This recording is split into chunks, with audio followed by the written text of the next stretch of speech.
ที่เคารพทุกท่านครับวันนี้วิทยาลัยการอาชีพชัยยาซึ่งเป็นสถานศึกษาที่จัดการศึกษาด้านวิชาชีพวันนี้เราถือเป็นโอกาสที่ได้รับเกียรติอย่างสูงจากสถานประกอบการซึ่งเขาประกอบอาชีพทำเกี่ยวกับเรื่องของการซ่อมเรือสปีดโบ๊ทอยู่แล้วนะครับเพราะฉะนั้นเขาได้เดินทางมาจากในส่วนกลางไม่ว่าจะเป็นคุณต้นตันตการหรือจะเป็นอาจารย์บัญชานะครับแล้วก็ได้รับการสนับสนุนในพื้นที่จากบริษัทร้อยเกาะแอดเวนเจอร์จากคุณศักดิ์เพชรที่กรุณานำทีมวิทยากรเนี่ยมาให้การฝึกอบรมหลักสูตรระยะสั้นฐานสมรรถนะในเรื่องของหลักสูตรซ่อมบำรุงเครื่องเรือสปีดโบ๊ทให้แก่นักศึกษาวิทยาลัยการอาชีพชัยยา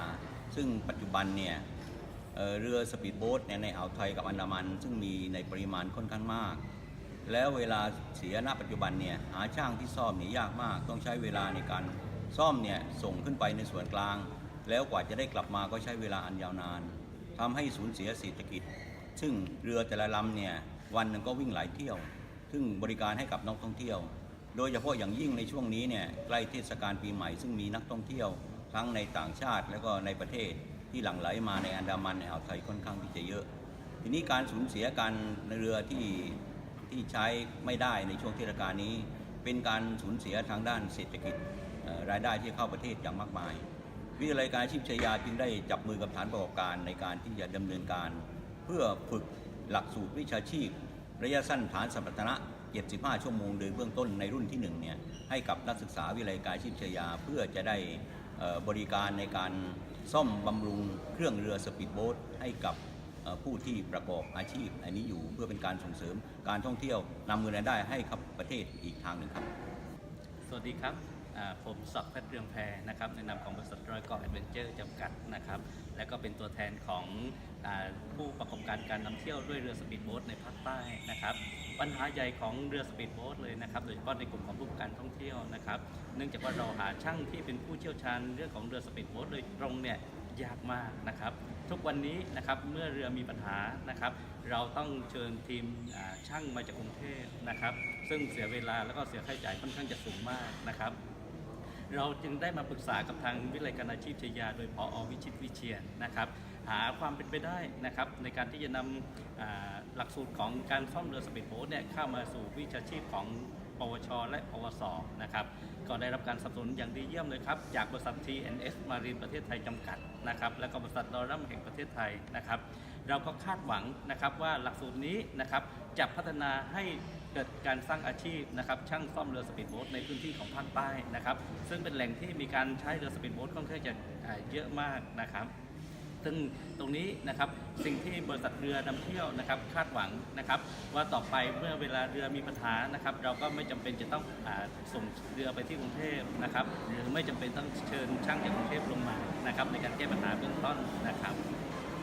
ผมชื่อบัญชาวิชัยดิษฐ์เป็นประธานกรรมการของบริษัทโอรัมได้ความร่วมมือจากวิทยาลัยการอาชีพชัยยาให้มาเป็นหน่วยเสริม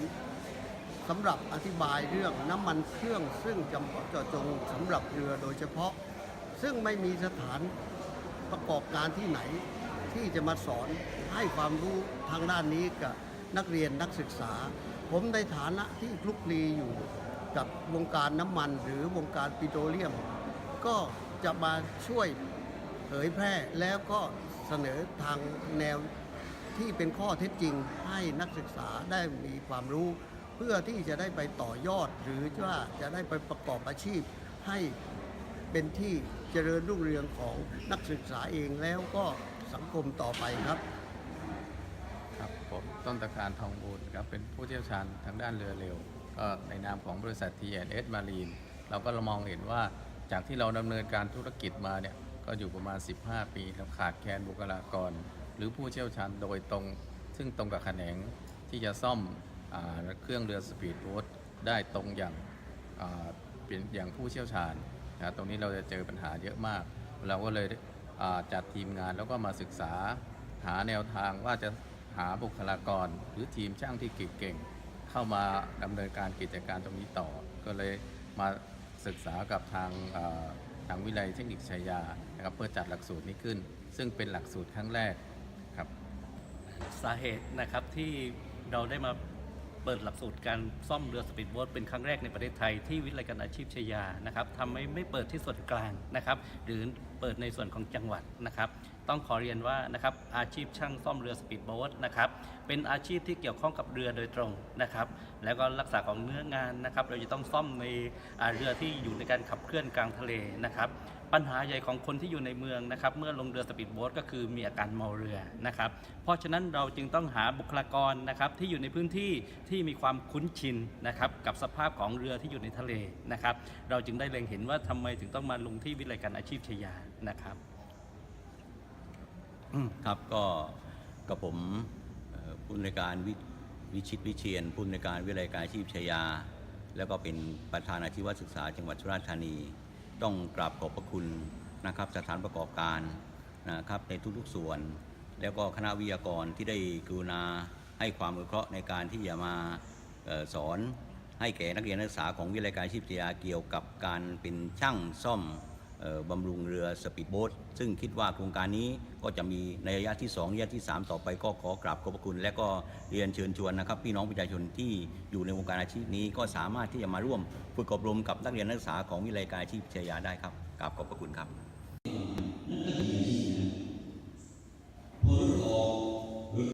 อุตสาหกรรมที่เป็นช่างอุตสาหกรรมช่างยนต์ช่างไฟ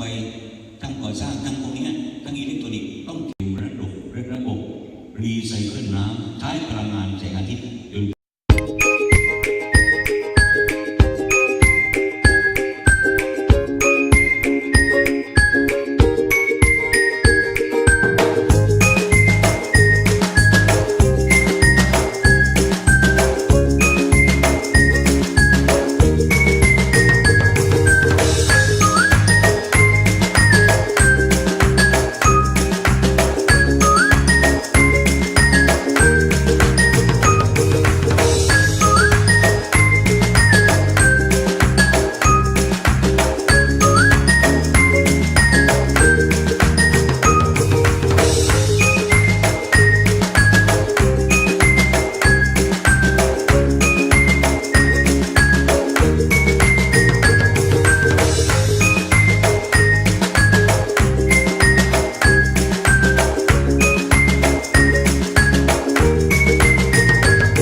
ว่างงานคอนไฟสเปซ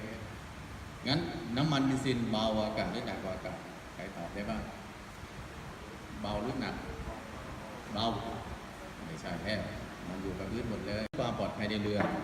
ถ้าเราไม่รู้ตรงนี้เอาน้ำมันเบนซินไปใส่เทล้างอย่างนี้ติดนะครับนายฐานหน่วยในวิสืบนะครับรู้จักหน่วยซิลไหมครับเป็นหน่วยที่สำคัญกับสมรรถภาพของเรือโดยตรงนะครับก็เป็นฐานเรือครับทั้งภาคใต้เลยครับกล้าพูดได้ว่ายังไม่มีช่างราคาสูงมากนะครับการดูแลรักษาก็ยุ่งยากมากนะครับมันหาไม่ได้เหตุที่หาไม่ได้เพราะบางคนก็มีความรู้มากเกินไปมาอธิบายก็ไม่เข้าใจบางคนก็ต้อง